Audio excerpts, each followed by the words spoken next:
Hi everyone, welcome to the bare minimum education. तो आज हम डिस्कस करेंगे 16 सितंबर 2022 की द हिंदू और द इंडियन एक्सप्रेस का newspaper analysis. But before I start, I just want to say one thing that the 500 subscriber count has already given me a very long wait. तो अगर आप मेरे चैनल को इस वीडियो के through discover कर रहे हैं और आपको ये वीडियो हेल्पफुल लगती है तो आप प्लीज़ चैनल को सब्सक्राइब करिए। और अगर आप इस वीडियो को लाइक करेंगे तो यूट्यूब इस वीडियो को इस चैनल को फर्दर पुश करेगा and that also would help my channel grow.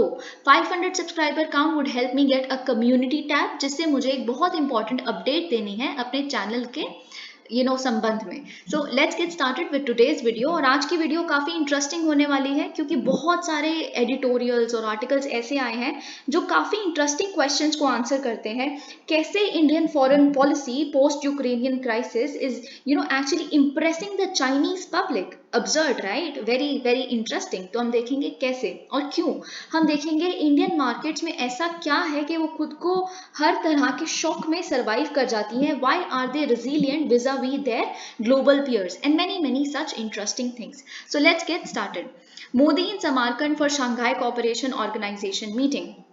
देखिए, ये आपको एक इवेंट लग सकता है, आपको पता है इसमें तो क्या ही पढ़ना है, ये तो सबको पता है। न्यूज़ में तो हेडलाइंस ही यही हैं कि वो फाइनली उज्बेकिस्तान चले गए हैं और हम पिछले 10-15 दिन से यही कह रहे हैं कि मिस्टर मोदी मिलेंगे शी के साथ या नहीं मिलेंगे, पुतिन के साथ मिलेंगे या नहीं मिलेंगे। लेकिन बहुत इंपॉर्टेंट है देखना कि वो लेट गए हैं वहां पे, क्यों गए हैं। Let's begin with this article. Okay, prime minister Narendra Modi finally Samarkand में अराइव किया उन्होंने थर्सडे इवनिंग पे। और उन्होंने जस्ट उससे पहले अराइव किया जब उन्हें शंघाई कोऑपरेशन ऑर्गेनाइजेशन की council of head of state meeting को अटेंड करना था। देखिए, ऑब्वियसली ये जो मीटिंग है ये बहुत इंपॉर्टेंट है क्योंकि LAC स्टैंड ऑफ के बाद अगर सबसे पहले फेस टू फेस मीटिंग की जाएगी चाइना के साथ, इट इज़ इम्पॉर्टेंट। पाकिस्तान के साथ भी हम देखें शहबाज शरीफ के साथ क्या मीटिंग होगी कि नहीं होगी। India has not really ruled out दोनों ही मीटिंग्स को, बट लेट्स सी ऐसा होगा कि नहीं होगा। लेकिन मिस्टर मोदी का लेट पहुंचना इस 8 मेंबर्स समिट पे, इसका एक रीज़न है। इसलिए नहीं कि क्या पता प्रधानमंत्री को कोई ऑब्लिगेशन हो, किस तरह की प्रायोरिटी उनकी भारत में हो, वो पूरी करके ख़त्म करके उन्हें वहाँ पे जाना था, ऐसा कुछ नहीं है। ये एक बहुत ही स्टडीड डिसीजन है। मोस्ट प्रोबेबली ये ऑब्वियसली बहुत ही सोच समझ कर लिया गया एक डिसीजन था कि वो बिल्कुल अपने टाइम पे ही पहुंचेंगे, उससे पहले नहीं पहुंचेंगे वहां पे। क्यों? क्योंकि एक होस्ट किया गया था उज्बेकिस्तान प्रेसिडेंट द्वारा, एक प्री समिट डिनर को होस्ट किया गया था और फिर एक ट्री प्लांटिंग एक्सरसाइज भी हुई थी जिसमें सारे लीडर्स ने अपना पार्टिसिपेशन दिखाया था। अब देखिए, जब इन तरह के प्री समिट बायलेटरल मीटिंग्स, अभी हम आगे देखेंगे कि इंडियन एक्सप्रेस में भी इससे रिलेटेड आर्टिकल आया है जिसमें Mister Putin and Mister Xi they have met and they have also stated certain things. इन तरह की चीज़ें होंगी जब आप थोड़ी सी पहले पहुंच जाएंगे तो बहुत सारी फोटोज खींची जाएंगी आपकी, फिर वो हर जगह पोस्ट होंगी और बहुत सारा डोमेस्टिक स्फीयर में भारत के बहुत सारी तरह की बातें होंगी, opposition, criticism, lot of things, है ना। तो जब आपको हमें पता है कि चाइना और पाकिस्तान के साथ भारत का रिश्ता काफ़ी टेंस है। पाकिस्तान के साथ 2019 के बाद से लेके अभी तक, जब से हमने धारा 370 को स्ट्राइक डाउन किया है, तब से लेके अभी तक काफ़ी रिश्ता आप कह सकते हैं नाजुक है। और अगर हम चाइना की बात करें, हमारा LAC standoff is also something very very politically sensitive as far as domestically it is concern. Okay, तो हम यही चीज़ों को अवॉइड करने के लिए, ताकि इन तरह की इनकन्वीनियंस ना हो, फोटोज ना खींची जाए, mister Modi arrived late at Samarkand. तो ये कई चीज़ें हैं जो आपको एक फॉरेन पॉलिसी प्रिज्म से ये भी देखना है। एवरीथिंग इज़ वेरी स्टडीड, कुछ भी अचानक नहीं होता इंटरनेशनल रिलेशंस के फोरम में। एवरीथिंग इज कम्प्लीटली स्टडीड क्योंकि अगर आप देखें तो यूक्रेन क्राइसिस या यूक्रेन इन्वेजन के जस्ट पहले मिस्टर पुतिन का विंटर ओलंपिक्स में चाइना में जाना और ये सब कुछ करना, ये सब कुछ बहुत ही प्लान्ड है अगर आप समझने की कोशिश करें तो। ओके, तो इसी के चलते हमें ये सिचुएशन भी इस तरह देखनी जरूरी थी। और देखते हैं यहाँ पे क्या लिखा है। और देखिए mister Modi's presence was felt particularly as other leaders held a number of bilateral meetings. Yes, इस टाइम में जब वो लेट थे और जब मिस्टर मोदी वहाँ पे प्रेजेंट नहीं थे, बहुत ही तरह की बायलैटरल मीटिंग्स आपस में लीडर्स ने की। जैसे एक हाईली एंटिसिपेटेड मीटिंग जो थी, ऑब्वियसली होनी ही थी, चाइनीज प्रेसिडेंट शी जिनपिंग और रशियन प्रेसिडेंट व्लादिमीर पुतिन के बीच में वो हुई। और आपको पता है ये चीज़ तो हम सब एक दो दिन से देख ही रहे हैं कि चाइनीज प्रेसिडेंट पहली बार कोविड-19 पैंडेमिक के आने के बाद कहीं अपनी कंट्री से बाहर जाके विजिट कर रहे हैं। And hence this also makes this visit very very crucial. See, अपने एक्सटर्नल अफेयर्स मिनिस्टर्स या किसी को भी भेजा जा सकता था। पाकिस्तान में फ्लड्स हैं तो वर्चुअली भी कंडक्ट किया जा सकता था ये मीटिंग, लेकिन हर एक लीडर का 15 लीडर्स का प्रेजेंट होना वहां पे और 15 के हेड्स ऑफ स्टेट आ रहे हैं, सबके प्राइम मिनिस्टर्स और प्रेसिडेंट्स आ रहे हैं, ये अपने में ही इस मीटिंग को बहुत क्रूशियल बना देता है। And hence everybody is eyeing on each and every move of our prime minister and each and every leader out there. तो यही हमें समझने की ज़रूरत है। और अगर हम बात करें तो पीएम मोदी भी अब हमें मिनिस्ट्री ऑफ एक्सटर्नल अफेयर्स ने कंफर्म कर दिया, अभी तक हमें कुछ भी कंफर्म नहीं किया था, उन्होंने कंफर्म कर दिया है कि पीएम मोदी फ्राइडे को मिलेंगे 3 बायलैटरल मीटिंग्स के लिए मिस्टर पुतिन के साथ। मिस्टर पुतिन के साथ पहली मीटिंग होगी, फिर उज्बेकिस्तान प्रेसिडेंट के साथ भी और मिस्टर राइसी यानी कि ईरानियन प्रेसिडेंट के साथ भी। तो ये चीज़ अभी फिक्स हो गई है। ईरान से हम एक्सपेक्ट कर रहे हैं कि वो हमें ऑयल दोबारा इंपोर्ट करने के लिए नज करेगा। उज्बेकिस्तान के साथ हमारी बहुत ही सेंट्रल एशियन एक्सटेंडेड नेबरहुड है, इन तरह की बातें हमें देखने के लिए मिलेंगी। और मिस्टर पुतिन के साथ भी हमें एक कमिटमेंट तो ज़रूर देखने के लिए मिलेगी। अगर बाई चांस उस कमिटमेंट में लिखा या बोला जाएगा, ओरली भी बोला जाएगा कि हम एनर्जी कॉपरेशन में एक दूसरे के साथ खड़े हैं, तो इससे सबसे बड़ा हमें जो इंडिकेशन मिलेगा वो यहाँ पे लिखा है। वो ये लिखा है जब एक फॉरेन सेक्रेटरी से, हमारे भारत के विनय क्वात्रा जी से जब पूछा गया कि क्या आप भी G7 कंट्रीज द्वारा जो प्राइस कैप प्लान लगाया जा रहा है, जो रशिया के ऑयल पे, आपको ये प्राइस कैप प्लान मैं 3-4 बार समझा चुकी हूँ। तो प्राइस कैप प्लान जो लगाया जा रहा है, क्या आप इसको भी आप इम्प्लीमेंट करेंगे? तो भारत का एक सीधा सा जवाब ये था कि देखिए, भारत तो मेंबर ही नहीं है G7 का, तो हम इम्प्लीमेंट करेंगे कि नहीं करेंगे ये बात ही नहीं उठनी चाहिए। तो अगर ये बात बाय चांस एनर्जी कॉर्पोरेशन में आ गई तो आप समझ पाएंगे कि मतलब हम G7 के साथ उस चीज़ में नहीं हैं। जैसे कि हरदीप सिंह पुरी जी ने कहा, हमारी सिर्फ एक कमिटमेंट है, मॉरल कमिटमेंट वगैरह हमारी कुछ ऐसी नहीं है कि हमें रशिया से ऑयल नहीं लेना। कमिटमेंट सिर्फ भारत की इतनी है कि भारतीय जनता जो काफ़ी महंगाई से ग्रस्त है, आपको ऑलरेडी पता है इन्फ्लेशन बहुत है यहाँ पे, उसको कर्ब करने के लिए अगर एक ही ड्यूटी बनती है कि उनको चीप से चीप ऑयल दिलवाया जाए। तो that is how things work. और ये सब कुछ यहाँ पे लिखा है।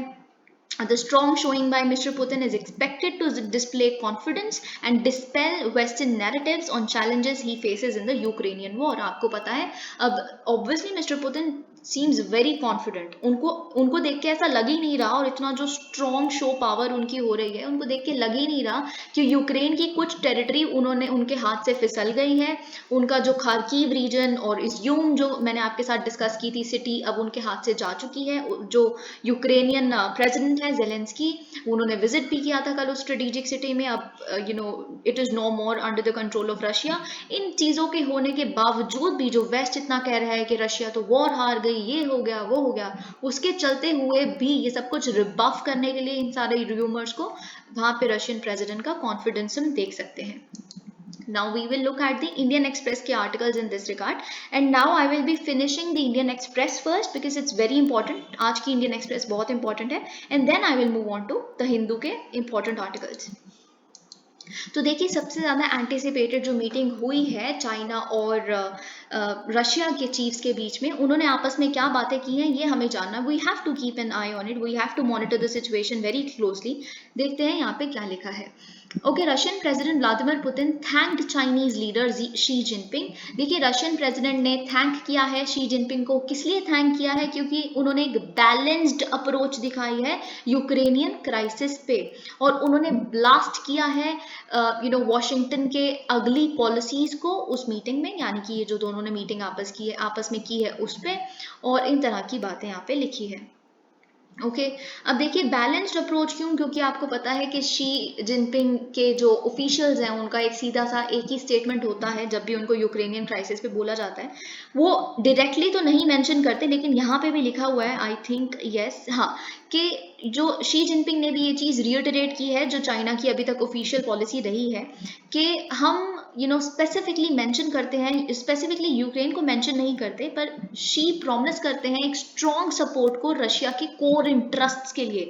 देखिए, ये कोर इंटरेस्ट है, ये स्पेसिफाई या फिर इंडिकेट करता है नेशनल सॉवरेनिटी को या फिर किसी भी तरह की इंटीग्रिटी को। उनका ये मानना है कि कोर इंटरेस्ट ये है रशिया का कि जब उनके बिल्कुल अंडरबेली में आके जब आप नाटो को बिठा दोगे, जो वेस्टर्न कंट्रीज हैं, तो रशिया तो अपना ड्यू जो क्लेम है उनका, उसको वापस लेगा ही ऑब्वियसली। तो उनके हिसाब से उनका कोर इंटरेस्ट है अपनी सोवरेनिटी को मेंटेन करना। देखिए, वो कहीं ना कहीं अपने लिए भी ग्राउंड क्लियर कर रहे हैं। जब शी जिनपिंग ये कह रहे हैं कि हम रशिया के कोर इंटरेस्ट को सपोर्ट करते हैं, तो वही दिखा रहे हैं हमारा भी एक कोर इंटरेस्ट है, हमारा भी एक सोवरेनिटी का इशू है जो ताइवान है। तो ताइवान पे भी अगर हम वॉर कर देते हैं कल को, that also gets justified that way, and that's why we support Russia in his venture of Ukrainian crisis.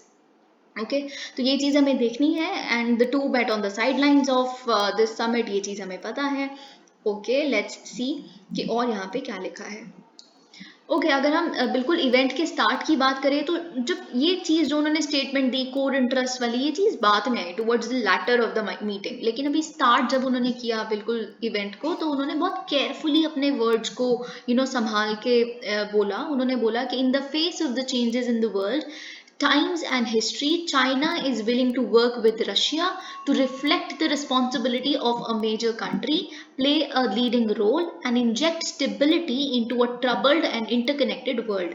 उन्होंने बस इतना सिंपल सा लिखा कि हम रशिया को इसीलिए सपोर्ट करते हैं, स्ट्रांगली सपोर्ट करते हैं, क्योंकि एक मेजर लीडर है वो भी हम भी, ताकि जो इंटरकनेक्टेड वर्ल्ड है, जो पैंडेमिक वगैरह ये सब कुछ जो चल रहा है, जो भी एक ट्रबल्ड सिचुएशन है, उसके साथ हम मिलकर डील कर सकें।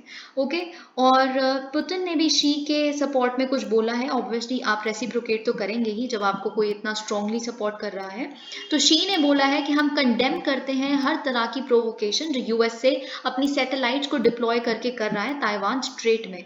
तो इससे पता चलता है कि अगर कल को रशिया अगर कल को चाइना वहां पे वॉर करती है ताइवान स्ट्रेट में, या ताइवान का इन्वेजन करती है, तो Russia would also support China in that venture. Okay, so we get an idea about it from here. अब हम देखते हैं बाकी आर्टिकल्स को। Lanka won't be part of any Indian ocean turf war, says Ranil. देखिए, रनिल विक्रम सिंह जी जो प्रेसिडेंट है श्रीलंका के, उन्होंने बोला है कि हम किसी भी तरह की जो बिग पावर राइवलरी होगी इंडियन ओशन में, हम उसमें पार्ट नहीं लेंगे। और ये बहुत ही अनफॉर्चुनेट सिचुएशन है कि जो मेरी कंट्री है, उन्होंने ऐसे करके बोला कि that my country has been made the punching bag for Hambantota. ये चीज़ का कॉन्टेक्स्ट क्या है, मैं आपके साथ बहुत बार डिस्कस कर चुकी हूँ। जब युआन वांग 5 जो वेसल है जो चाइना की, वहां उन्होंने हम्बनटोटा यानी कि सदर्न पोर्ट पे श्रीलंका के जब लैंड किया, इंडिया ने बोला हम काफ़ी कंसर्न है, लेकिन किसी भी हाल में इंडिया ने ऑब्वियसली समझ लिया कि जी हाँ बिल्कुल चाइना को वो मना नहीं कर सकते, क्योंकि बहुत सारे डेट में दबे हुए हैं श्रीलंका के जो लोग हैं, ऑलरेडी एक इकोनॉमिक क्राइसिस से जूझ रहे हैं, तो हम उनको और परेशान नहीं कर सकते।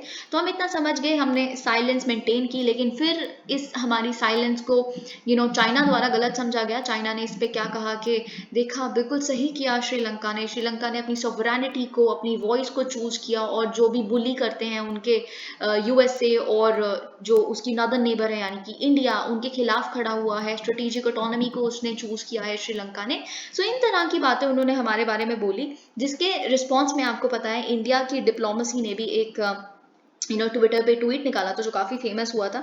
I also shared it with you, और उसमें ये चीज़ उन्होंने लिखा था कि आप प्लीज़ डिप्लोमेटिक एटिकेट्स सीख के आइए पहले तो चाइना, क्योंकि जिस तरह का आप बातें कर रहे हैं, बुलिंग या फिर इन तरह की बातें, ये दिखाती है कि आप लोगों का नेचर कैसा है, आप लोगों का माइंडसेट कैसा है। दूसरों की कंट्रीज़ की सोवरेनिटी को इम्पिंज करने का हमारा माइंडसेट ऐसा नहीं है, और हम समझते हैं कि श्रीलंका एक इकोनॉमिक क्राइसिस में दबा हुआ है, it's not the time to quarrel.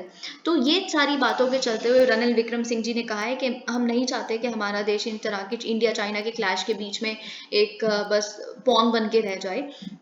तो इन तरह की बातें यहाँ पे लिखी हैं। ओके। और इन्होंने कहा है कि इंडियन ओशन रीजन जो है वो तो काफ़ी इंपॉर्टेंट रीजन है, क्योंकि नेविगेशन के लिए, फ्रीडम ऑफ नेविगेशन के पर्सपेक्टिव से बहुत इंपॉर्टेंट है, क्योंकि a large amount of shipping goes through the Indian ocean for oil and for energy supply. तो इसीलिए बहुत इंपॉर्टेंट है, और यहाँ पे तो इन तरह की बातें होनी ही नहीं चाहिए।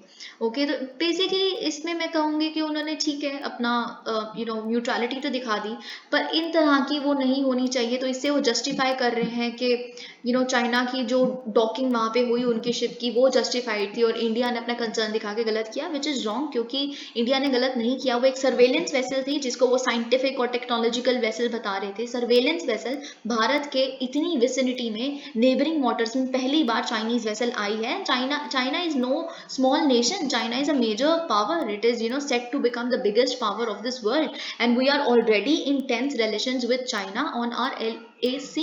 So that way we cannot really give away on that. और given the fact हम बहुत ही बार खड़े होते हैं श्रीलंका के साथ, but that actually never gets reciprocated. India China, anti-China graffiti on temple in Toronto, India raises issue. देखिए ये आप कहेंगे हम क्यों डिस्कस कर रहे हैं, व्हाई इज इट इम्पोर्टेंट, ये छोटी छोटी चीज़ें थोड़ा डिस्कस करनी होती है। It is important, I tell you why. क्योंकि हर एक कंट्री के बीच में, हर दो कंट्रीज के बीच में जब एक बायलेटरल रिलेशनशिप होता है, उसके उसको मेंटेन करने के लिए या उसको इनिशिएट करने के लिए वहाँ के लोग आपस में कैसे रिश्ता शेयर करते हैं, वो बहुत इंपॉर्टेंट है।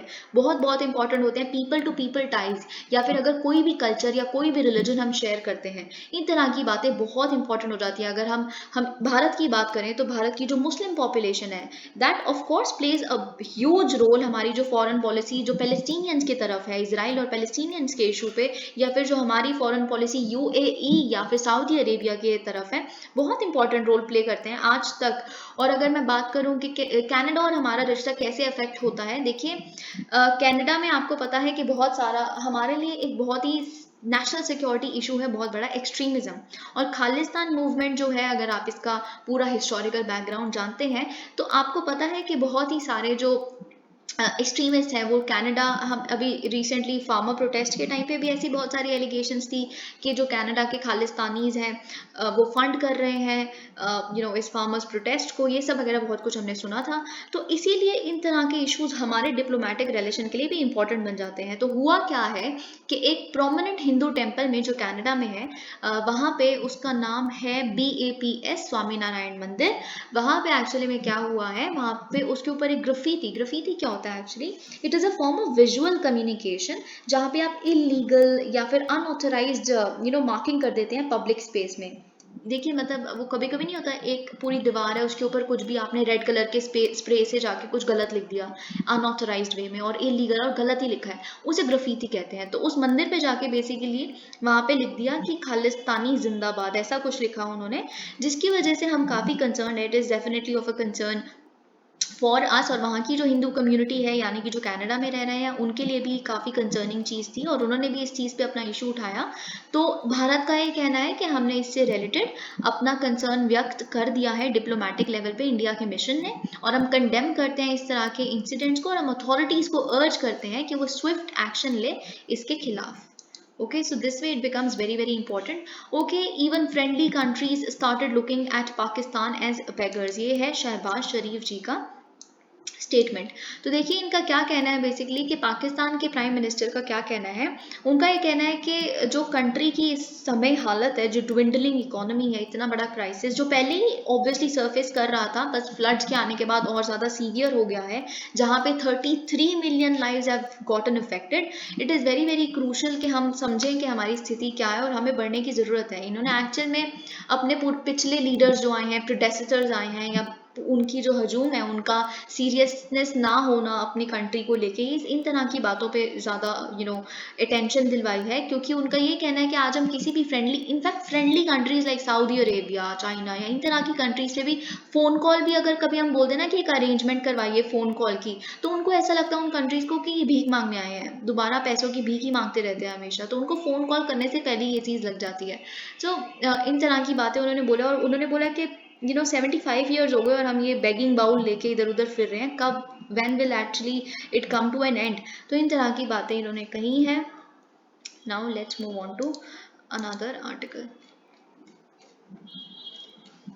Okay, so this is something very very important, लेकिन इससे पहले मैं आपके साथ ये आर्टिकल डिस्कस करना चाहूंगी, अ सिविलाइजेशनल डिप्लोमेसी, जहां मैंने आपको बताया था स्टार्टिंग में कि कैसे भारत की जो फॉरेन पॉलिसी है, how is it impressing Chinese public. See, बहुत सारे इंडियन एक्सप्रेस में बहुत सारे ऐसे फेलोज होते हैं जो चाइनीज स्टडीज कर रहे हैं, या फिर कई हैं जो ऑस्ट्रेलियन स्टडीज कर रहे हैं, अगर आप ऐसा जानते हैं तो जो भी इन तरह के, आपको इनफैक्ट पता होगा बहुत सारे यूएसए के ऐसे एकेडमिशियंस हैं जो साउथ एशियन स्टडीज में अपनी पीएचडी करते हैं। तो उन तरह के जो फेलो मेंबर्स होते हैं, जो इड्सा, यानी कि आपको इड्सा के बारे में पता होगा, इनसे जुड़े हुए हैं, इनके आर्टिकल्स को पढ़ना बहुत इंपॉर्टेंट हो जाता है, क्योंकि जिस तरह की डेप्थ वहाँ के लोगों के बारे में, कि एक्चुअल में उनके पॉलिटी में क्या चल रहा है, उनकी डोमेस्टिकली दूसरी कंट्री के बारे में क्या सोचा जा रहा है, वो बहुत अच्छे से स्टडी करते हैं, वहाँ के सोशल मीडिया को सर्च करते हैं, वहाँ के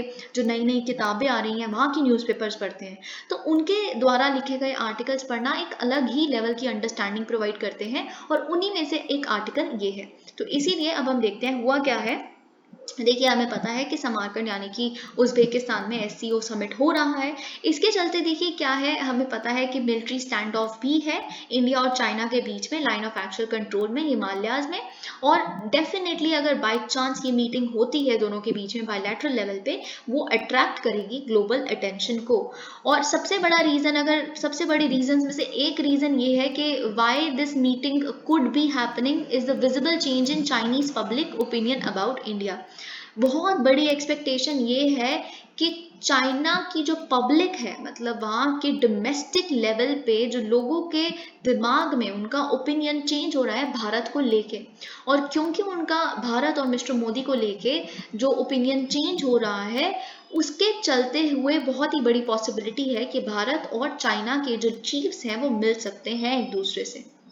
ओके, और स्पेशली देखिए क्यों उनका पब्लिक ओपिनियन चेंज हो रहा है चाइना का, in the wake of India's principled stand on Ukrainian crisis. क्योंकि देखिए, मैंने आपके साथ कल भी डिस्कस किया था, जिस तरह की ये करंट रजीम फॉरेन पॉलिसी पे भारत का नेशनल इंटरेस्ट को हर जगह से सेव करना जानती है, it is phenomenal and I am not reticent about it. May be, मतलब मैं तो खुद इनफैक्ट जहाँ पे भी गलत है वहाँ पे बोलती हूँ, लेकिन कोई चीज़ अगर सही है तो मैं अननेसेसरीली उसको गलत नहीं बोल सकती। और वो पर्सनालिटी फैक्टर वगैरह आप एक साइड पे छोड़ दीजिए, वो हमारा मामला है भी नहीं। लेकिन अपने नेशनल इंटरेस्ट को हर कंट्री में से निकालना, ये भारत बहुत अच्छे से सीख चुका है, और यही चीज़ इंप्रेस करती है चाइना को। तो हम देखते हैं कैसे। सबसे बड़ी बात जो है वो इंडिया ने जो असर्ट किया है बार बार कि हमारी जो फॉरेन पॉलिसी है वो इंडिपेंडेंट है, किसी भी कंट्री के डाले गए दबाव में हम अपने डिसीजंस को चेंज नहीं करते। तो it has generated much discussion online in China. Yes, online जितनी भी सोशल मीडिया पे काफ़ी तरह की बातें चल रही हैं आजकल। और जो चाइनीज स्ट्रेटेजिक कम्युनिटी है, पॉलिटिकल लीडरशिप है, वो मोदी को, मिस्टर मोदी को किस तरह देखती हैं, एक्चुअल में एक पॉलिटिकली एस्ट्यूट, मतलब एकदम परफेक्ट स्ट्रैटेजी, जो दूरदर्शी और हर तरह की उसका भनक जिनको लग जाती है, जिस तरह से वो परस्यू कर रहे हैं इंडिया के नेशनल इंटरेस्ट को, कैसे बैलेंस कर रहे हैं वो सारे रिश्ते हर एक मेजर पावर से, यूएसए से भी। मतलब आप सोच सकते हैं कि एक हफ्ते पहले हमने क्वाड की मीटिंग की है, अब हम एससीओ की मीटिंग कर रहे हैं। हम यूएसए को अपना नया फ्रेंड बताते हैं, लेकिन रशिया को अपना ओल्डेस्ट फ्रेंड बनाते हैं, उनसे ऑयल भी मांग रहे हैं, प्राइस कैप प्लान को भी इम्प्लीमेंट करने से हमने बिल्कुल मना कर दिया है। इन तरह से आप देख सकते हैं कि कैसे सिचुएशंस में हम हर जगह से बैलेंस आउट करना चाहते हैं। और बहुत सारे लोग चाइना में ये बिलीव करते हैं कि इनफैक्ट बीजिंग को भी यही परस्यू करना चाहिए, इसी तरह की फॉरेन पॉलिसी हमें परस्यू करनी चाहिए थी यूक्रेनियन क्राइसिस पे भी।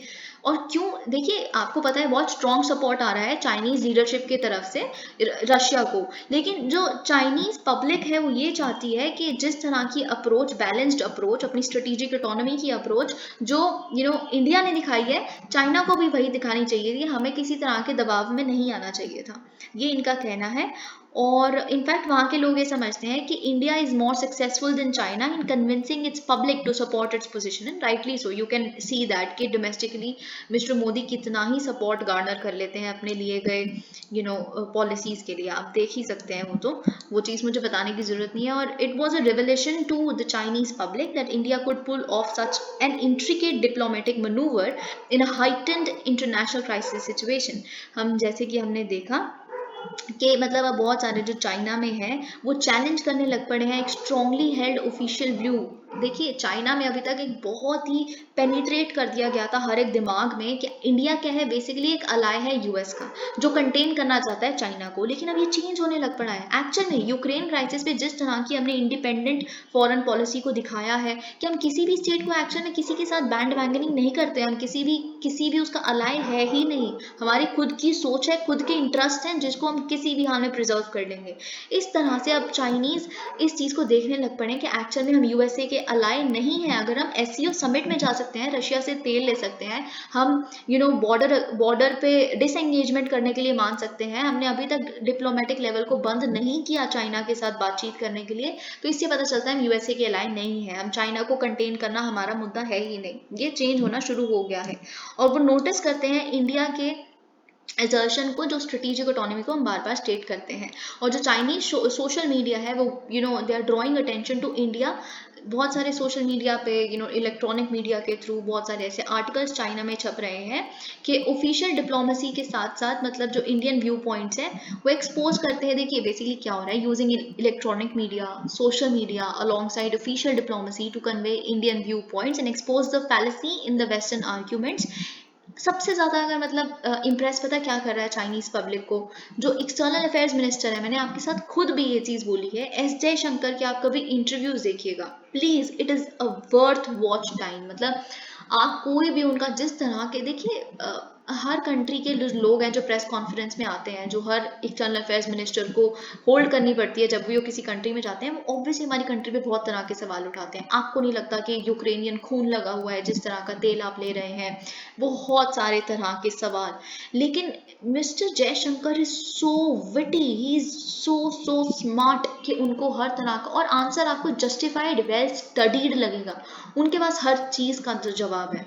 तो इस तरह की जवाबदेही जो एस जयशंकर के पास है, और बहुत इम्प्रेसिव लगती है। Chinese it has actually made him a star in China as it is written here. और India unlike many other countries in global south was able to leverage its neutrality to augment its position as a great power in the international system while minimizing the economic fallout due to the covid crisis। देखिए Covid crisis के बाद आप देख सकते हैं सारे major powers में, आप यूएस उठा के देख लीजिए, यूएस में इन्फ्लेशन इतना ज्यादा 8.3, अराउंड 8.3%, शायद उससे भी ज्यादा वहाँ पे इन्फ्लेशन चल रहा है, बहुत 2 डिजिट में चल रहा है इन्फ्लेशन वहाँ पे अभी रिसेंटली तो। और इतनी बुरी हालत है वहाँ पे। आप यूरोपियन कंट्रीज उठा के देख लीजिए, लिज ट्रस अब जब वहाँ की प्रेसिडेंट, वहाँ की प्राइम मिनिस्टर बनी है, तो उनके ऊपर सबसे बड़ा बर्डन ही यही है कि कितना एनर्जी क्राइसिस, जो वहाँ बिल्स इतने बड़े हुए हैं लोगों के, कैसे वो टैक्स उनका कट करना है, बहुत सारी दिक्कतें।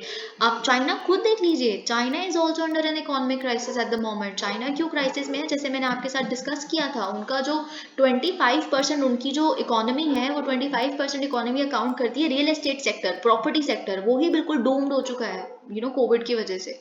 तो इस तरह के चलते हुए इस कोविड क्राइसिस के बाद भी एक इकोनॉमी है जिसको हर एक इंटरनेशनल ऑर्गेनाइजेशन, मल्टी लैटरल जो ऑर्गेनाइजेशन है, जिसकी ग्रोथ प्रोस्पेक्ट को हमेशा 7, 8, 11% ऐसा कुछ बताते हैं। तो इससे पता चलता है इंडिया न्यूट्रलिटी के साथ साथ अपनी इकोनॉमी को उसको भी मैनेज करना चाहती है।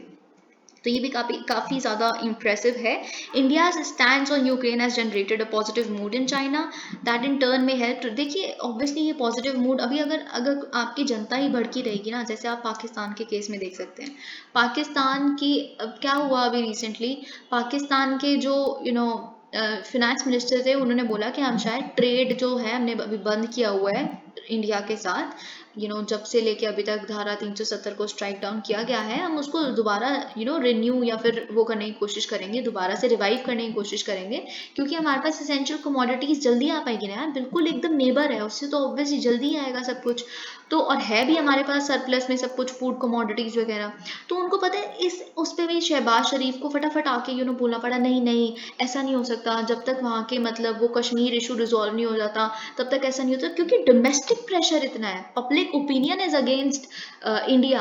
इन पाकिस्तान। तो जब चाइना में पब्लिक ओपिनियन ही इंडिया को लेके चेंज हो जाएगा, ऑब्वियसली हमारे जो रिश्ते हैं ना, जो बायलैटरल लेवल पे, वो भी सुधरने लग पड़ेंगे। आप समझ पा रहे हैं कि कैसे डिप्लोमेटिक जो रिश्ते हैं या फिर जो फॉरेन पॉलिसी है वो अफेक्ट होती है डोमेस्टिक स्फीयर से। ये एक बहुत बड़ा कॉन्सेप्ट है इंटरनेशनल रिलेशंस का। You might also see a question on this कि कैसे ये चीज़ें अफेक्ट करती हैं।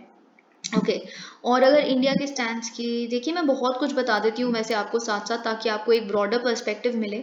यहाँ पे तो लिखा सिर्फ एक आधा शब्द होता है, जो अगर कोई बिगनर है उसको तो शायद कभी समझ भी नहीं आएगा कि एक्चुअल में बोलने क्या चाह रहे हैं, क्योंकि बहुत डिफिकल्ट लैंग्वेज लिखी होती है कहीं कहीं एडिटोरियल्स और आर्टिकल्स की। तो this one is pretty simple. India stands, okay, this is something we have done.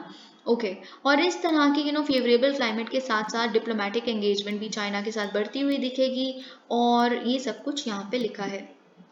This independent foreign policy जो जिसने डिप्लोमेसी को ओपन रखा है बोथ रशिया और चाइना के साथ, और अपने नेशनल इंटरेस्ट पे भी कॉम्प्रोमाइज नहीं करने दिया है, या टेरिटोरियल सॉवरेनिटी पे भी कॉम्प्रोमाइज नहीं करने दिया है, is key to understanding is foreign policy choices, PM Modi is foreign policy choices. Okay अगर देखिए बेसिकली अब हम पूछें थोड़ा सा पर्सनालिटी फैक्टर अब यहाँ पे आ जाता है मिस्टर मोदी का खुद का। ऑब्वियसली फॉरेन पॉलिसी कैसे, जो आए गए पीएम्स होते हैं इतने सालों में जो आए, उनके भी माइंडसेट से कैसे इफेक्ट होती है, ये भी एक बहुत बड़ा टॉपिक है। तो अगर हम बात करें, जो पीएम मोदी है वो रशिया और चाइना को एक सिविलाइजेशनल स्टेट की तरह देखते हैं। दोनों ही सिविलाइजेशनल स्टेट्स हैं। क्यों? उनकी खुद की, देखिए सिविलाइजेशन का मतलब क्या होता है, जिनकी खुद की एक टेरिटरी हो, उस टेरिटरी में ही खुद का कल्चर पनपा हो, उसी कल्चर से रिलेटेड लोग प्रभावित हों, और लोगों का खुद का एक वो खुद का कल्चर, रिचुअल्स खुद के हों, सब कुछ उनका, बोली, उनकी लैंग्वेज, उनका एथनिसिटी, उस ये सब कुछ खुद का हो। अमेरिका पे सबसे बड़ा एलिगेशन ये है कि अमेरिका की खुद की कोई सिविलाइजेशन नहीं है, खुद की हिस्ट्री नहीं है, क्योंकि लोग क्या गए, लोगों को दूसरी कंट्रीज में से उठा के अमेरिका में रख दिया। ब्रिटिशर्स ने यही तो किया था। अमेरिका तो खाली एक अबैंडन लैंड था, तो वहां पे जगह फालतू थी, तो जितने भी लोग थे उनको वहां जा के बसने लग पड़े। कोई उसकी खुद की सिविलाइजेशन नहीं है, खुद की टेरिटरी में से पनपा हुआ खुद का कोई कल्चर नहीं है। लेकिन रशिया, चाइना, इंडिया, इनके खुद की सिविलाइजेशन है। ठीक है, तो ये चीज आपको पता होनी चाहिए। और मिस्टर मोदी नहीं चाहते कि रशिया या चाइना में से कोई भी कंप्लीटली वीकन हो जाए, क्योंकि अगर ऐसी सिविलाइजेशंस वीक हो गई कंप्लीटली, तो इंडिया की एबिलिटी जो बाकी एक्सटर्नल थ्रेट्स को करने की है, वो भी हम थ्रेटन हो जाती है। कैसे? क्योंकि भारत खुद एक सिविलाइजेशनल स्टेट है। और मिस्टर मोदी की अगर हम फॉरेन पॉलिसी की बात करें, तो आपको पता है कि वो क्या कहते हैं, वो चाहते हैं कि हमारी foreign policy should spring from a position of Asian civilisational dread. ठीक है, वेस्टर्न डोमिनेंस के अगर हम कॉन्ट्रास्ट में देखें, हमारा जो मुद्दा है फॉरेन पॉलिसी का, वो एक एशियन सिविलाइजेशनल ड्रेड का है। तो अगर एक भी सिविलाइजेशन, ये देखिए यूरेशिया का ही तो पार्ट है ना रशिया भी, तो that way it is also a part of Asia. तो इन तरह का अगर कोई भी सिविलाइजेशन होगी, तो एक सिविलाइजेशन का जो कॉन्सेप्ट है, जो वेस्टर्न डोमिनेंस पे भारी पड़ सकता है, वो हल्का पड़ जाएगा। ठीक है, तो mister Modi does not want that. और Modi strategy in foreign policy prioritises, देखिए हम कंपटीशन पे भी ध्यान देते हैं और हेजिंग पे भी ध्यान देते हैं। हेजिंग मतलब अपने ऑल्टरनेटिव्स भी तैयार रखते हैं। अगर बाई चांस इसके साथ रिश्ता खराब हो गया तो यहाँ से तेल मंगवा लेंगे, नहीं तो अगर इसके साथ रिश्ता खराब हो गया तो इस ब्लॉक में तो हम हैं ही। इन तरह का हमने हर जगह, हर एक, जैसे मैंने आपको बताया था ना, अगर एक वेन डायग्राम बनाया जाए, तो उस वेन डायग्राम बनाया जाए सारे समिट्स का या फिर सारी ग्रुपिंग्स का, तो इंडिया ऑलमोस्ट हर ग्रुप में लाया करता हुआ दिखेगा, क्वाड में, इन तरह के सारे ग्रुप्स में, ब्रिक्स में। ठीक है, तो ये चीज़ हम करते हैं, और क्योंकि हमारा नेशनल इंटरेस्ट हर जगह से सर्व होना चाहिए। ओके, और यही सब कुछ। अंडर दी सर्कमस्टांसेस इंडिया को do business with president Xi, क्योंकि आप देखते हैं प्रेसिडेंट शी का एक सेंट्रिस्ट आउटलुक है, और उनका सॉफ्ट कॉर्नर भी बुद्धिज्म के लिए बहुत है। इनफैक्ट अगर एक मीटिंग है जिसमें वो फटाफट से, मतलब मिस्टर मोदी ने उनको कुछ ऐसा दिखाया जिसमें बुद्धिस्ट कुछ लिखा हुआ था, तो इतने भावुक हो गए कि he had tears in his eyes, mister she. तो फिर मतलब दैट शोज कि वो काफ़ी बुद्धिज्म के लिए सॉफ्ट कॉर्नर है उनके दिल में। तो इसीलिए हमारा सिविलाइजेशन कनेक्ट है भारत और चाइना का। तो मिस्टर मोदी को कोई दिक्कत नहीं होगी, और कल को रिश्ते सुधर जाते हैं कि हम दोबारा बिजनेस करने लग पड़े एक दूसरे के साथ। वैसे ही अगर हम रशिया के पुतिन की बात करें, तो जो मतलब हम उनके साथ भी किसी तरह का मतलब दिक्कत नहीं है, क्योंकि उनकी भी कहीं ना कहीं ऑर्थोडॉक्स प्रेफरेंसेस हैं, वो अपने सिविलाइजेशन को रिटेन करके रखना चाहते हैं।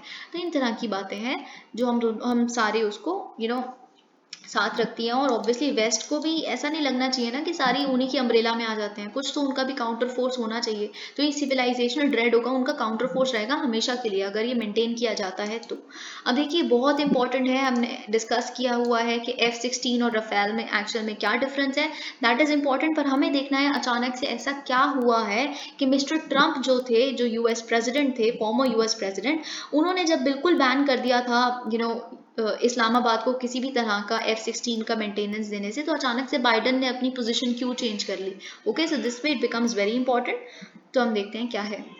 देखिए वेंसडे को क्या हुआ, डिफेंस मिनिस्टर राजनाथ सिंह ने बोला ट्विटर पे कि मैंने अपने कंसर्न्स को व्यक्त किया है, हमने डिस्कस किया था अमेरिकन काउंटर पार्ट यानी कि लॉयड ऑस्टिन को, हमने बोल दिया है कि हम काफ़ी कंसर्न है, ये जिस तरह का मेंटेनेंस $450 मिलियन पैकेज आप दे रहे हैं तो वो हमारे अगेंस्ट ही यूज़ कर लेंगे, हमारे अगेंस्ट ही यूज़ कर लेंगे, तो क्या काउंटर टेररिज्म के लिए आप उनको ये मेंटेनेंस करके दे रहे हैं। तो हमने अपना कंसर्न व्यक्त कर दिया है और ये सारी चीज़ें। और इस तरह की बातें उन्होंने बोला कि जो कॉन्वर्सेशन इंडिया और यूएस के बीच में हुई काफ़ी वार्मली हुई, और डिस्कशन इन बातों पे भी हुआ कि हमारा कन्वर्जेंस कितना बढ़ रहा है स्ट्रेटेजिक इंटरेस्ट का भारत और यूनाइटेड स्टेट्स का, तो और इन्हांस डिफेंस और सिक्योरिटी कोऑपरेशन, ये सब वगैरह पे हमारी बातें हुई। ओके, और उन्होंने दोनों कंट्रीज ने डिस्कस भी किया कि कैसे और स्ट्रेंथन किया जा सकता है टेक्नोलॉजिकल और इंडस्ट्रियल कोलैबोरेशन को। ये सब कुछ बहुत इंपॉर्टेंट नहीं है।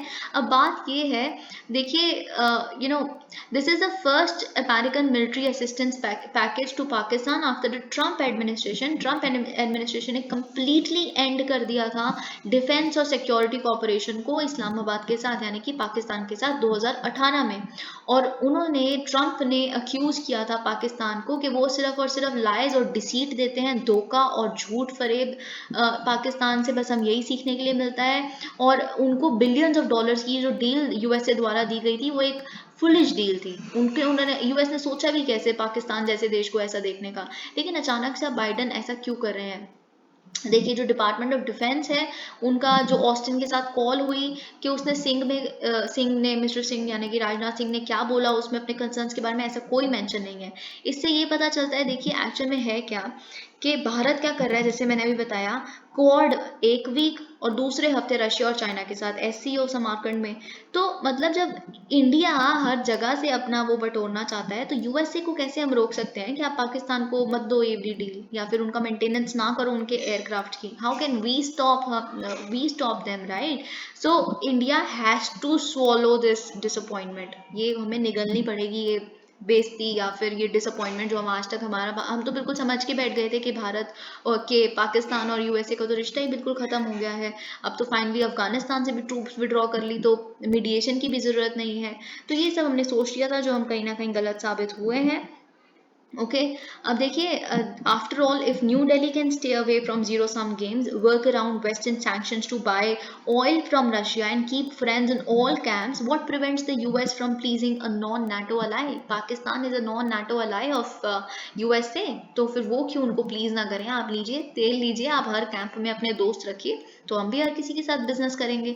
ठीक है, द पैकेज टू पाकिस्तान आपको पता है लॉकहीड मार्टिन, आपको मैंने ये बताया था कि ये कंपनी है, और डसॉल्ट एविएशन आपको बताया था रफेल की कंपनी है। तो इनको ये दिया गया है बेसिकली मेंटेनेंस का सपोर्ट। अब पूरे ऑलमोस्ट पूरी जिंदगी जितना लाइफ साइकिल है, लाइफ टाइम अपग्रेड उनको मिल गया है पाकिस्तान की एग्जिस्टिंग फ्लीट के लिए F-16। ओके, और लेकिन जो स्टेटमेंट यूएसए के डिफेंस मिनिस्ट्री द्वारा आई थी वो ये थी कि किसी भी तरह की न्यू कैपेबिलिटीज़ या नए वेपन्स या म्यूनिशंस हम नहीं दे रहे हैं पाकिस्तान को। हम बस पिछले ही जो वो थे हमारे ऑब्जेक्टिव्स थे यूनाइटेड स्टेट्स के, कि अगर हमने, हमारी कंपनी का ये मोटिव है, हमारी सरकार ऐसे ही चलती है यूएसए की, कि अगर हम बाई चांस किसी को एयरक्राफ्ट वगैरह देते हैं तो पूरी उसकी लाइफ साइकिल के लिए रिपेयर वगैरह भी हम ही करके देते हैं। तो हम बस वही कर रहे हैं। और काउंटर टेररिज्म वगैरह हमारा एक बहुत बड़ा मुद्दा है, उसमें कोई भी कंट्री अगर हमारा साथ देगी चाहे वो पाकिस्तानी क्यों नहीं है, हम उनको सपोर्ट करेंगे। ये उनकी स्टेटमेंट आई है। Okay, also the propose sale of this equipment and support will not alter the balance of course. अब देखिए क्यों, वाई दिस स्टेप नाउ। सबसे बड़ी स्पेक्यूलेटेड रीजन ये है कि बाइडन की जो एडमिनिस्ट्रेशन है उसने रिवर्सल क्यों किया है ट्रंप की पॉलिसी को पाकिस्तान पे। सबसे बड़ा एक रीजन ये है कि अभी हमने देखा जवाहरी की जो किलिंग हुई है काबुल में, यानी कि अफगानिस्तान में, आपको पता है अलकायदा चीफ जो थे वो एक बहुत पॉश हाउस में अपनी बालकनी में खड़े हुए थे, अचानक से ड्रोन आया यूएसए का और उनको मार के चला गया। तो अब देखिए ब्लेम गेम चल रही है पाकिस्तान और तालिबान के बीच में। हम आए दिन न्यूज़पेपर में देखते हैं, तालिबान कहता है कि आपने अलाउ किया है, अपनी एयर स्पेस में से ड्रोन आया कहाँ से? ऑब्वियसली पाकिस्तान के एयर स्पेस में से आया और फिर आपने अलाउ किया यूएसए को, तभी तो वो मार के चले गए। तो ये सारी बातें चल रही हैं। तो लास्ट ईयर की अगर हम बात करें, जो फॉर्मर प्राइम मिनिस्टर है इमरान खान, उन्होंने कैटेगोरिकली डिनाई कर दिया था, एब्सोल्युटली डिनाई कर दिया था ये जो अमेरिका बता रहा था अपनी कुछ मीटिंग्स में कि हम नेगोशिएट कर रहे हैं पाकिस्तान के साथ कि वो हमें अपना एयर स्पेस राइट्स शेयर कर ले हमारे साथ थोड़ा, क्योंकि हम काउंटर टेररिज्म जितने भी ऑपरेशन हैं वो अफगानिस्तान में हम परस्यू कर सकें। तो उस टाइम पे इमरान खान ने बिल्कुल मना कर दिया था कि नहीं, ऐसा हो ही नहीं सकता। Which means has the change of government brought a change in US attitude? क्या अब शहबाज शरीफ आ गए हैं तो इस वजह से यूएसए का एटीट्यूड भी चेंज हो गया और उनका भी? विच इज़ ऑफकोर्स ट्रू, ऐसा हुआ है।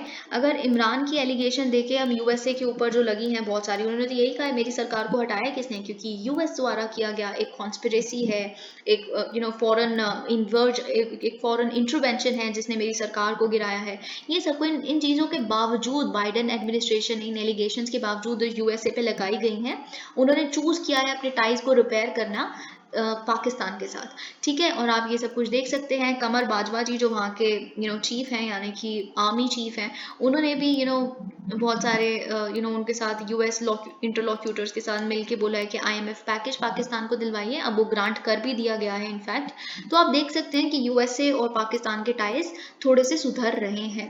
इनफैक्ट जो ही प्राइम मिनिस्टर जो former prime minister Imran Khan थे, वो पहले क्या कहते थे, अब रिसेंट उनके कमेंट्स एक पाकिस्तानी इंटरव्यू चैनल पे देखे गए, तो उसमें उन्होंने बोला नहीं नहीं, I am not anti US, not at all, and I have been in touch with various US officials.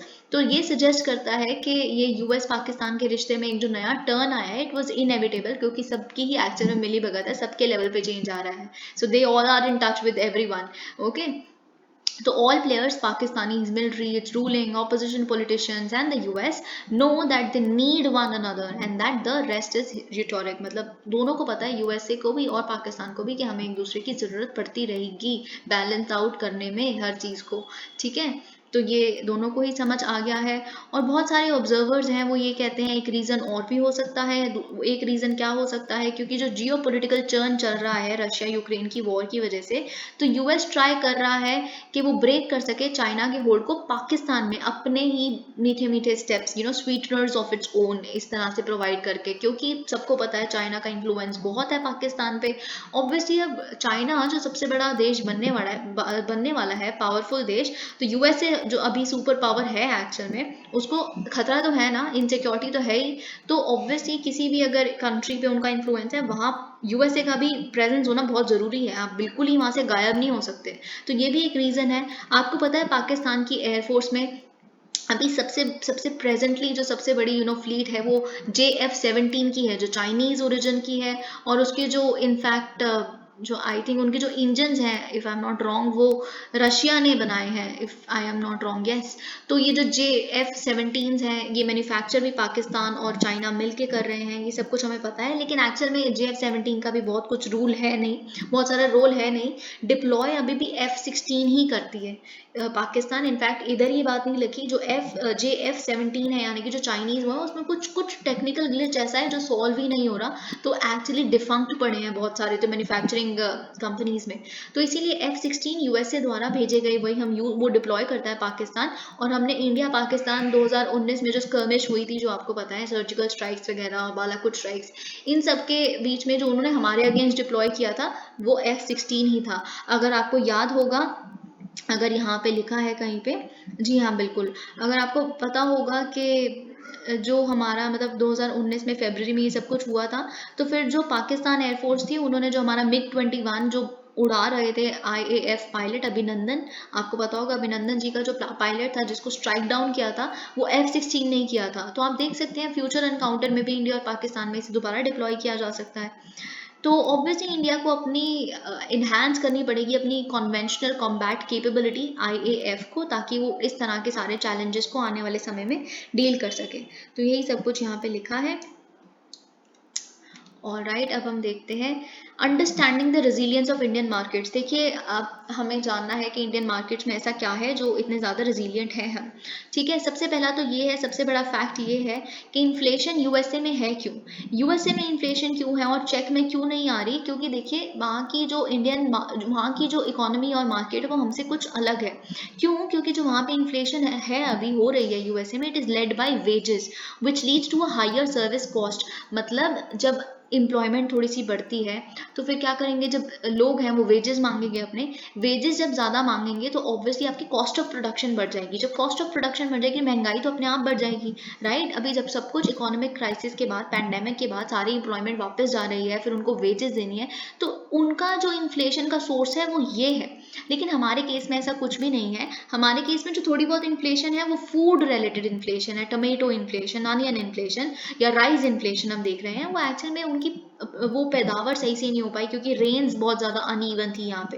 तो यहाँ पे जो इन्फ्लेशन है वो हो सकती है, एक्सपोर्ट रोक दीजिए आप, एक्सपोर्ट ड्यूटी बढ़ा दीजिए, इन तरह से जैसे हम देख रहे हैं पिछले कुछ टाइम से, ऐसा हो सकता है। तो यूएसए वाली जो प्रॉब्लम है या फिर इन बड़ी बड़ी इकोनॉमीज में जो प्रॉब्लम है कि वेज द्वारा सोर्स जो इन्फ्लेशन है वो भारत में नहीं है। और ऊपर से जो आप बहुत ज़्यादा राइजिंग इंटरेस्ट रेट्स हम वहाँ पे देख रहे हैं, जो फेडरल रिजर्व है वहाँ का, वो क्या कर रहा है। अब देखिए, इन्फ्लेशन जब भी रोकनी हो तो सेंट्रल बैंक क्या करता है, इंटरेस्ट रेट बढ़ाता है। जैसे हम यहाँ पे रेपो रेट बढ़ता हुआ देखते हैं जब भी इन्फ्लेशन आती है, तो वहाँ के भी अब इंटरेस्ट रेट्स बढ़ा रहे हैं। अब इंटरेस्ट रेट जब बढ़ जाएगी तो ग्रोथ भी तो रुक जाती है ना यूएसए की, तो यूएसए की ग्रोथ भी रुक गई है। तो इसीलिए अब यूएसए की, यूरोप की, चाइना में जैसे मैंने अभी बताया कि उनका जो रियल एस्टेट सेक्टर है उनकी ग्रोथ भी रुक रही है, तो इसीलिए जो उनकी कमोडिटी प्राइसेस हैं वो भी फॉल कर रहे हैं। इनफैक्ट आप देख सकते हैं कि क्रूड ऑयल प्राइसेस जो हमारे को, जो भारत को मिल रहे हैं वो भी सस्ते मिल रहे हैं। तो इस तरह से हम हर तरह से इकोनॉमिक ग्रोथ के मामले में, इन्फ्लेशन के मामले में, हर चीज़ में इन सारी कंट्री से बेहतर है। दूसरा फैक्टर ये है कि जो फॉरेन पोर्टफोलियो इन्वेस्टर्स हैं, जो आपको पता है कि हॉट मनी जैसे हम कहते हैं, जहाँ से भी उनको इंटरेस्ट रेट ज़्यादा मिलेगी, तो बेसिकली अगर कोई भी स्टेबिलिटी है, देखिए आपको पता है हम बहुत बार ही पढ़ते हैं कि एक्चुअल में देखिए हम बहुत बार ये पढ़ते हैं कि ये जिस तरह के जो इन्वेस्टर्स होते हैं शेयर्स, इक्विटीज़ या उस कंट्री में वो करते हैं जहाँ पे उन्हें इंटरेस्ट रेट ज़्यादा मिल रहा होता है। देखिए, इंटरेस्ट रेट के साथ साथ एक और फैक्टर होता है, जो थर्ड फैक्टर यहाँ पे लिखा है कि सबसे ज़्यादा बात ये है कि वो कंट्री स्टेबल होनी चाहिए, पॉलिटिकल स्टेबिलिटी होनी चाहिए। जो एक्चुअल में ग्रोथ, विजिबिलिटी और पॉलिटिकल स्टेबिलिटी भी दो फैक्टर्स होते हैं एक इन्वेस्टर के मामले में जब आप फॉरेन कंट्री में इन्वेस्ट करते हैं। देखिए, कोई भी आके नेपाल में क्यों इन्वेस्ट करेगा, मैं गलत नहीं कह रही, मैं इस सेंस में कह रही हूँ क्योंकि नेपाल में पॉलिटिकल स्टेबिलिटी नहीं है। नेपाल में पॉलिटिकल स्टेबिलिटी नहीं है तो इन्वेस्टर कॉन्फिडेंस ही नहीं आएगा। नेपाल में कितने तो प्राइम मिनिस्टर चेंज हो चुके हैं, कितने, अभी आई थिंक कुछ शोभा जी हैं, उससे पहले पीएम ओली थे, उससे पहले कुछ कितनी बार सरकारें चेंज हुई हैं। भारत है जहाँ पे 5-5 साल का टेन्योर सब कंप्लीट कर रहे हैं ऑलमोस्ट, पॉलिटिकल स्टेबिलिटी है, ग्रोथ विजिबिलिटी है। हर ऑर्गेनाइजेशन ये कहती है कि भारत आने वाले कुछ साल में एक डेवलप नेशन बनने वाला है। हमारा खुद का मोटिव है कि हम 2047 तक, जब हमें 100 साल हो जाएंगे, हम एक डेवलपिंग नेशन से डेवलप नेशन बन जाएंगे। हमारी जो सरकार है वो प्रोडक्शन लिंक्ड इंसेंटिव्स दे रही है, मैन्युफैक्चरर्स को इंसेंटिव्स मिल रहे हैं, कॉर्पोरेट टैक्स रेट है वो कम कर दिया जा रहा है निर्मला सीतारमन जी द्वारा। तो इन तरह के जो फैक्टर्स हैं वो बहुत ज़्यादा ग्लोबल इन्वेस्टर्स को भी, डोमेस्टिक इन्वेस्टर्स को भी बूस्ट देते हैं। तो ये कुछ फैक्टर्स हैं जो इंडियन की जो मार्केट्स हैं उसको काफ़ी ज़्यादा आप कह सकते हैं कि रेजिलियंट बनाती हैं। और जैसा कि यहाँ पे लिखा है कि इंडियन इकोनॉमी जो 7-8 सालों में अभी शायद थोड़ा अगर हम 1 साल के टर्म में देखें या शॉर्ट टर्म में देखें तो हाँ थोड़ी दिक्कत तो यहाँ पे भी है। आपको पता है कि हमने एफपीआईज का आउटलैश भी देखा था, मतलब वापस जा रहे थे, बहुत सारी चीज़ें ऐसी देखी थी। लेकिन अगर हम आने वाले कुछ टाइम में देखें तो हर एक ऑर्गेनाइजेशन की यही प्रिडिक्शन है, क्रेडिट रेटिंग्स एजेंसीज की भी, कि आने वाले टाइम में भारत ही सबसे ज़्यादा इन्वेस्टर फ्रेंडली कंट्री होने वाली है। तो ये चीज़ हमने देख ली। अब हम देखते हैं अगर इसमें कोई और आर्टिकल है, तो अब हमें जाना पड़ेगा द हिंदू के आर्टिकल्स पे, क्योंकि यहाँ पे सारे आर्टिकल्स हमने कवर कर लिए। ऑलराइट, अब देखिए क्या है एक्चुअल में। देखिए हम इस अगर, हाँ सबसे इम्पोर्टेंट ये है आज का आर्टिकल, आपको पता है बहुत ही इम्पॉर्टेंट, क्या बोलूँ, मतलब मेरे पास शब्द नहीं है इसको डिस्क्राइब करने के लिए। 6 held for rape murder of Dalit sisters. देखिए आपको पता होगा लखीमपुर खेड़ी में एक और इंसिडेंट हमारे आंखों के सामने आया है कि 2 दलित माइनर सिस्टर्स जो थी उनका गैंग रेप हुआ है और उनको फिर पेड़ से लटका दिया गया। अगर हम यहाँ पे पुलिस की स्टेटमेंट देखें तो उन्होंने ये बोला है, on Wednesday the girls were coaxed and taken to the farm and both were sexually abused. और जिससे 2 अक्यूज जो है उन्होंने कन्फेस भी कर लिया है कि हाँ हमने जोर जबरदस्ती से ऐसा किया है उन लड़कियों के साथ। और पॉक्सो एक्ट आपको पता है, जब भी माइनर कोई एक बच्ची होगी या बच्चा होगा, पॉक्सो एक्ट के तहत पुलिस रजिस्टर करती है, और पुलिस ही एक्चुअल होता है जो पुलिस का मेन रोल होता है। पॉक्सो मैंने आपको समझा दिया है कि एक जेंडर न्यूट्रल एक्ट है और ये सब वगैरह, राइट। तो अब पॉक्सो के एक्ट के तहत इनके खिलाफ केस रजिस्टर कर दिया गया है बहुत सारे सेक्शंस के तहत। और जो फैमिली है डिसीज की, उन्होंने बोला है कि हम तब तक लास्ट राइट्स परफॉर्म नहीं करेंगे जब तक हमें एक अश्योरेंस नहीं मिल जाती फाइनेंशियल हेल्प की और बाकी तरह की एड की यूपी सरकार द्वारा। तो यूपी सरकार ने भी बोला है कि जी हाँ बिल्कुल हम प्रोवाइड करेंगे 25 लाख रुपए और एक घर, फार्मिंग लैंड विक्टिम्स की फैमिली को। इस तरह की बातें हुई। और एडमिनिस्ट्रेशन ने भी फास्ट ट्रैक कोर्ट, आपको पता है जो पॉक्सो के केसेस होते हैं वो फास्ट ट्रैक कोर्ट में ही सुने जाते हैं यूजुअली, ताकि जल्दी से जल्दी उस पर वर्डिक्ट आए और उस पर कार्यवाही की जा सके। SC panel issues notice to UP government. Okay तो देखिए एक्चुअली हुआ क्या है, क्योंकि अभी हमने ये दलित माइनर्स का केस देखा, तो इसको फॉलो करते हुए क्या हुआ है कि जो national commission for scheduled caste है, इस पैनल ने इशू किया एक नोटिस सारी अथॉरिटीज को स्टेट और डिस्ट्रिक्ट में, और बोला है कि जो भी एक्शन आप लेंगे उसकी एक्शन टेकन रिपोर्ट हमें फटाफट से भेजिएगा एज सून एज पॉसिबल। और आपको जैसे पता है कि ये जो कमीशन होती है, जो शेड्यूल्ड कास्ट कमीशन होती है, बेसिकली ये सुओ मोटो भी कॉग्निसेंस ले सकती है मीडिया रिपोर्ट्स की। किसी तरह की डेथ में अगर जो किसी भी दलित के साथ ऐसा होता है, किसी भी तरह का ग्रीवेंस होता है या फिर कोई किसी तरह के ऐसे मीडिया में रिपोर्ट्स आती है, तो आप सुओ मोटो दोबारा जल्दी से जल्दी इंसिडेंट को प्रोब कर सकते हैं। मतलब खुद से किसी ने आपको केस नहीं फाइल किया, किसी ने आपको ग्रीवेंस अपनी एप्लीकेशन में नहीं डाली आपके पैनल को, पर आपने खुद से देखा ये बहुत ही गंभीर इशू है, तो उन्होंने खुद से ये सब कुछ चलाया है। Alright, centre cites law to deny seats to Ukraine returnees. देखिए सेंटर ने क्या बोला है, हमें ये बात पता है कि सेंटर ने क्या बोला है कि कोई भी लॉ भारत का, जैसे कि हम देखते हैं Indian medical council act of 1956 या national medical commission act of 2019 और उनकी जो रेगुलेशंस है, वो कहीं भी ऐसा नहीं बोलती कि अगर किसी और दूसरी फॉरेन कंट्री से स्टूडेंट्स आते हैं तो उन्हें हमारी कंट्री में ही के जो कॉलेजेस हैं उनमें अकोमोडेट किया जा सकता है। मेडिकल कॉलेजेस में आपको पता है यूक्रेन में, ये बहुत बार मैं आपके साथ डिस्कस कर चुकी हूँ, यूक्रेन में जितने भी बच्चे गए थे, अब वो वापस जब आ गए थे वहाँ के कॉन्फ्लिक्ट के बाद लेके आया गया था, तो उन बच्चों को पता ही नहीं है कि एक्चुअली हमारी एमबीबीएस कंप्लीट कब होगी, हमें डिग्री कहाँ से मिलेगी, हमारी क्लासेस नहीं हो रही, कुछ नहीं हो रहा। तो अब सरकार ने उन्हें कहा है कि आप ऐसा करिए, आप हम एक टाइम का रिलैक्सेशन आपको देते हैं कि जो बचे हुए साल है जो आपका, वो आप किसी और फॉरेन जैसे जॉर्जिया या फिर उज्बेकिस्तान, इन तरह की या आर्मेनिया, इन तरह की कंट्री से अपनी एमबीबीएस पूरी कर लीजिए, लेकिन अपने पेरेंट जो यूक्रेनियन अथॉरिटी है उसके कंसल्टेशन में। फिर आप अपनी पेरेंट यूक्रेनियन कॉलेज से आप डिग्री ले लीजिएगा और फिर हमें सबमिट कर दीजिएगा, फिर आप यहाँ पे प्रैक्टिस कर सकते हैं अगर चाहे तो भारत में। और सरकार ने अपनी एफिडेविट यानी कि गवर्नमेंट ने अपने उसमें क्या बोला है कोर्ट के सामने, उन्होंने बोला है कि देखिए एक तो ये जो बच्चे गए थे, ये उन्होंने मतलब सरकार ने सच में इतना क्रूड भाषा में ही बोला कि इनके तो बहुत ही पुअर मार्क्स थे नीट के एग्जाम में, और इनको एक और दिक्कत थी कि ये अफोर्ड नहीं कर सकते थे मेडिकल एजुकेशन यहाँ की, तो इस वजह से उनको वहाँ का अफोर्डेबिलिटी भी लगी फॉरेन मेडिकल उसमें, और वहाँ पे आसानी से एडमिशन भी मिल जाता है। अगर बाई चांस हमने इन स्टूडेंट्स को जिनका पुअर मेरिट है उनको अलाउ कर दिया एडमिशन लेने के लिए यहाँ के मेडिकल कॉलेजेस में, तो ऑब्वियसली बाकी जो बच्चे हैं जो डिजायरस कैंडिडेट्स हैं जिन्हें सीट्स नहीं मिल पाई कहीं कॉलेजेस में, फिर वो क्या कहेंगे, वो तो ऑब्वियसली कहेंगे ना कि हमारे साथ गलत है। तो इन तरह की बातें इन्होंने बोली है। और कहते फिर अफोर्डेबिलिटी वाली बात, आज के आज तो हम आपके लिए सस्ता कर नहीं देंगे कॉलेजेस को, अब भी तो अफोर्डेबिलिटी वाली बात रहेगी। ओके ऑलराइट, वियरिंग हिजाब is an expression of self. देखिए कपिल सिब्बल जी जो सीनियर एडवोकेट है, उन्होंने कहा है कि हिजाब मुस्लिम विमेन का एक सेल्फ एक्सप्रेशन का एक माध्यम है। ऑब्वियसली आप उन्हें कंपेल नहीं कर सकती, स्टेट उन्हें कंपेल नहीं कर सकती कि आप you shed your persona at the gates of your college और स्कूल, कि आप अपनी आइडेंटिटी या फिर अपने परसोना या अपनी पर्सनैलिटी या फिर अपने एक्सप्रेशन को स्कूल या कॉलेज के गेट के बाहर ही छोड़ के आइए, आप ऐसा नहीं कर सकते। और यही इन्होंने कहा है, इनफैक्ट इन्होंने कहा है कि आप इस केस को कॉन्स्टिट्यूशन बेंच को रेफर करिए, सुप्रीम कोर्ट को बोला है, यानी कि 5 जजेस का बेंच बिठाइए, और जो सबसे पहले तो ये डिसाइड करे कि एक ड्रेस को पहनना सेल्फ एक्सप्रेशन होता है कि नहीं होता, और which lies both at the heart of the fundamental rights of privacy and freedom of expression.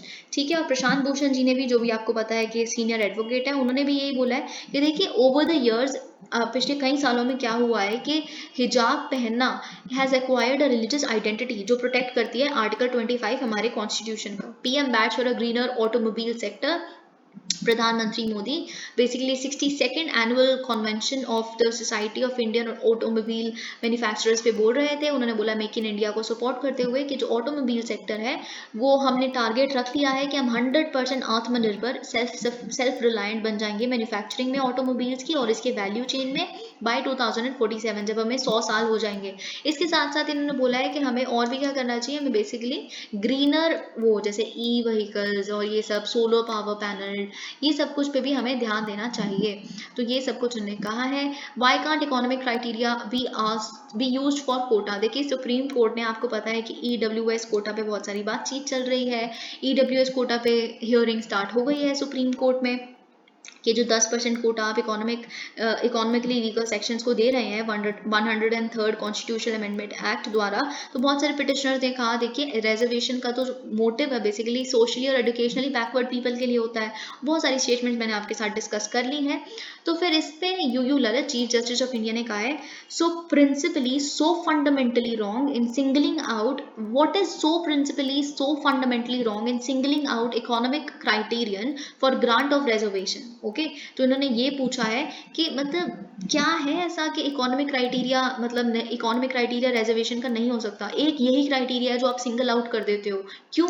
तो इन्होंने बोला है कि इसीलिए क्योंकि जो इकोनॉमिकली वीकर सेक्शन होते हैं होमोजेनस ग्रुप यानी कि किसी स्केड्यूल्ड ट्राइब या स्केड्यूल्ड कास्ट को बिलोंग नहीं करते, या फिर ये किसी पत्थर पे लिख दिया गया है। इन्होंने एक्चुअली में यही बोला है, is it cast in stone that they the beneficiaries of reservation should belong to a homogenous group? क्या ऐसा है किसी उस पर लकीर का फकीर है ये वाली चीज?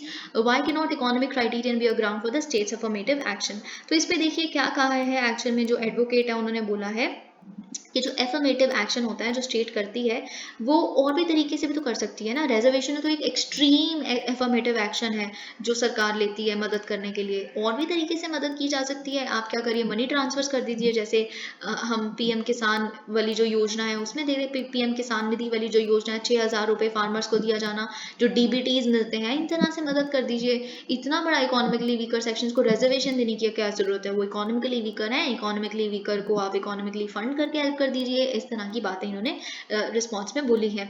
ठीक है, तो यही चीज़ें इन्होंने यहाँ पे बोली है कि इतना बड़ा स्टेप लेने की, रिजर्वेशन तो एक बहुत बड़ा स्टेप हो जाता है। ये सब कुछ इन्होंने बोला है।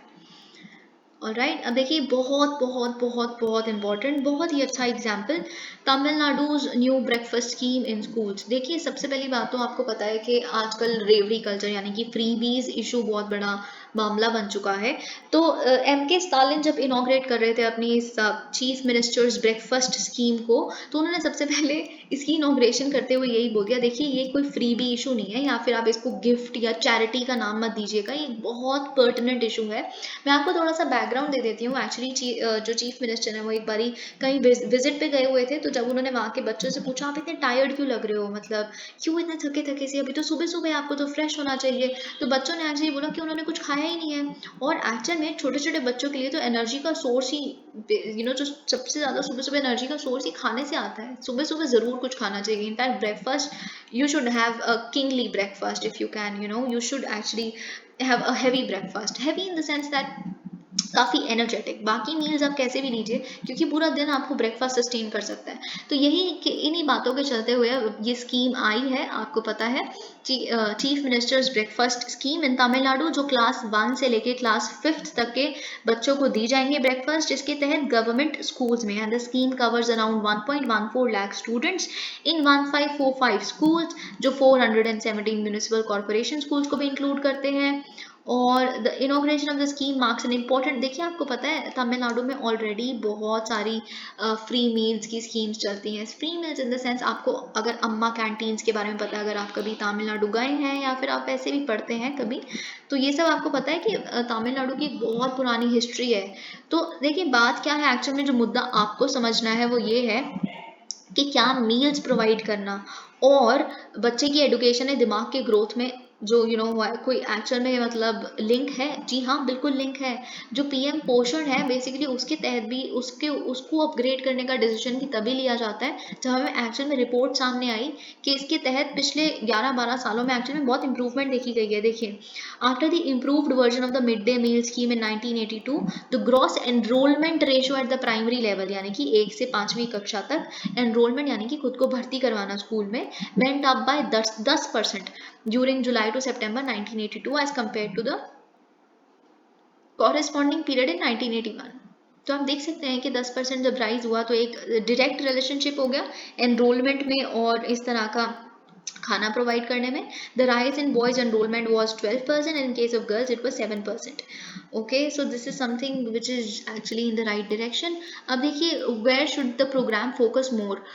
अनीमिया एक बहुत बड़ी प्रॉब्लम है, खून की कमी होना, बेसिकली आरबीसीज की कमी होना या फिर ऑक्सीजन कैरिंग जो कैपेसिटी है उसका कम हो जाना. अनीमिया आपको पता है सबसे ज़्यादा एडोलेसेंट्स और एडोलेसेंट विमेन में ज़्यादा होती है. तो ये विमेन और चिल्ड्रन में सबसे बड़ा इशू है जो NFHS5 रिपोर्ट ने भी स्टेट किया है. तो इस पे ध्यान दिया जाना चाहिए और ये सब कुछ यहाँ पे लिखा है.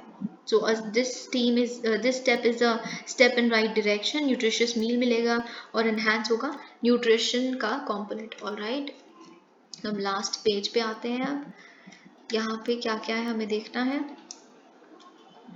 देखिए, मिस्टर मोदी यानी कि सेंट्रल गवर्नमेंट ने अब फाइनली बोल दिया है कि अगर आप प्रधानमंत्री आवास योजना ग्रामीण के तहत जो कोविड पैंडेमिक में समझ आता है घर बनाने में देरी हो गई, डिले हो गया, सब कुछ हो गया, लेकिन अभी भी अगर कोई भी स्टेट है जो इस पे अपनी सावधानी नहीं बरत रही, इस पे अटेंशन जो ड्यू है वो नहीं दे रही, तो उनके खिलाफ पेनल्टीज वगैरह लगेंगी. सो this is something you must understand. हम देख लेते हैं कि यहाँ पे. और हाँ, ये सबसे एक important aim is conciliation with all armed groups in northeast. Union home minister ने देखिए एक tripartite memorandum of settlement sign किया है government of India, Assam government और 8 armed Adivasi groups of Assam इनके बीच में, ताकि, और इन्होंने बोला है कि बहुत सारी एग्रीमेंट्स हमने पिछले कुछ सालों में साइन की है जिसके तहत 93% जो पैक्ट्स हैं वो तो इम्प्लीमेंट भी होने स्टार्ट हो गए हैं और बहुत सारे इंसिडेंट्स कम भी हो गए हैं. तो इन्होंने बोला कि हमारा एम ये है कि जितने भी इंटर बाउंड्री डिस्प्यूट्स हैं नॉर्थ ईस्ट में उसको जल्दी से जल्दी कंसिलिएशन के रूप में उसे सॉल्व किया जाए 2024 तक. देखिए, इंटर बाउंड्री डिस्प्यूट्स आपको पता है मणिपुर असम से लड़ता है, मिजोरम असम से लड़ता है, असम तो और उसमें कॉमन है सबकी लड़ाई में. इनकी आपस में ही बॉर्डर्स सॉल्व नहीं है. सो लेट अलोन कि हमारे किसी और कंट्री के साथ जब बॉर्डर्स के हम सॉल्व करेंगे, सबसे पहले डोमेस्टिकली आप बॉर्डर्स को डिमार्केट करिए प्रॉपरली कंसल्टेशंस के साथ. तो इसी को सुलझाने की बात मिस्टर अमित शाह ने की है. Thank you so much.